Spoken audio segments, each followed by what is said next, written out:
Yeah, happy to announce that the Wright State YSU game, January 9th, will be an ESPN game. Uh, January 12th will be a ESPN game. So I think it's really good for our players, first and foremost. Really excited for them to play on national TV, and then also the community. I thought last time we were on there, we had a heck of an environment inside the Beagley Center. So we're going to do a red out student giveaway, and then we're going to do a putt-putt for tuition from Bergen Real Estate. So it should be a great night.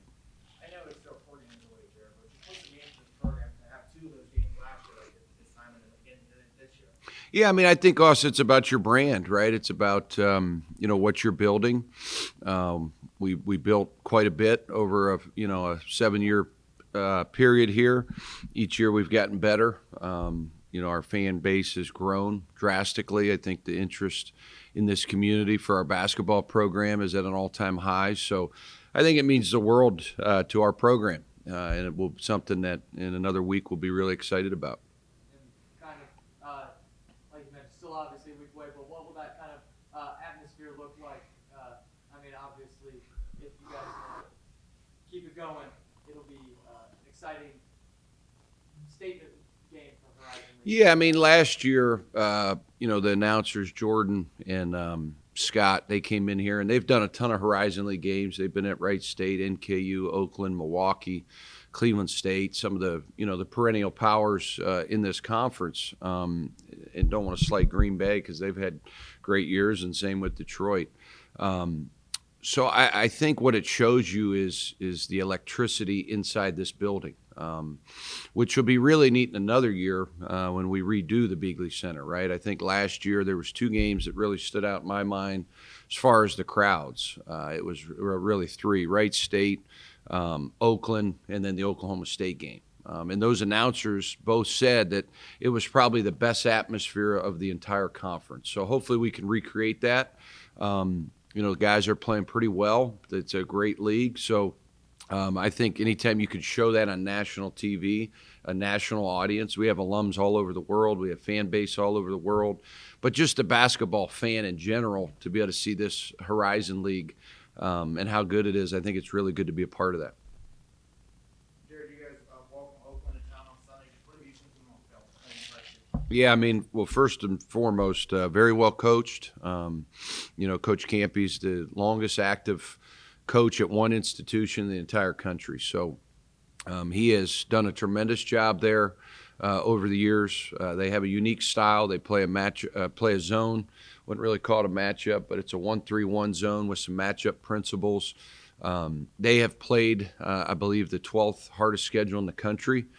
So they've been at Illinois, they've been at Ohio State, they've been at Xavier, they've been everywhere, all over the country. They've played and competed, and they beat Xavier, and we're in a lot of those Big Ten games, Michigan State as well. So they're big, they're long, they're tough, very, very good team.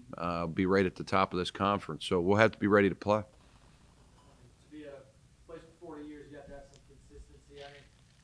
What have you guys been able to do to have a 3-game win streak against Penn State back last season? Yeah, our games have always went right to the wire.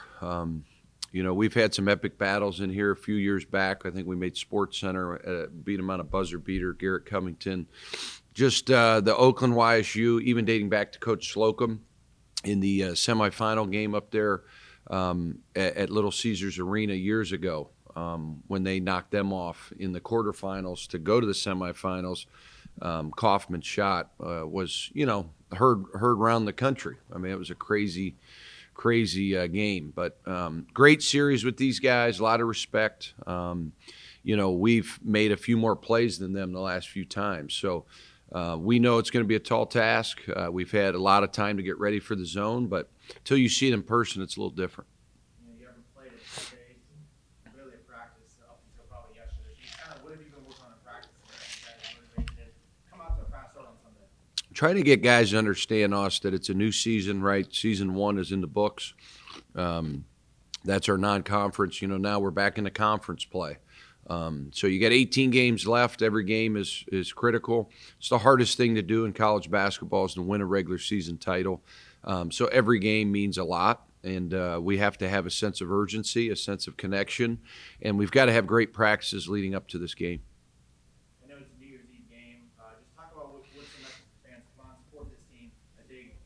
Yeah, I mean, it's early enough in the game, in the day. We got a doubleheader. You get a chance to see both teams. And really, the crowds have been building, right? We've been having bigger and bigger crowds the last few games. So we want to keep building off of that. And the people that have come, hopefully they come back and we get some new people, and then people can go celebrate and bring in New Year's later on that night. So we're excited about it.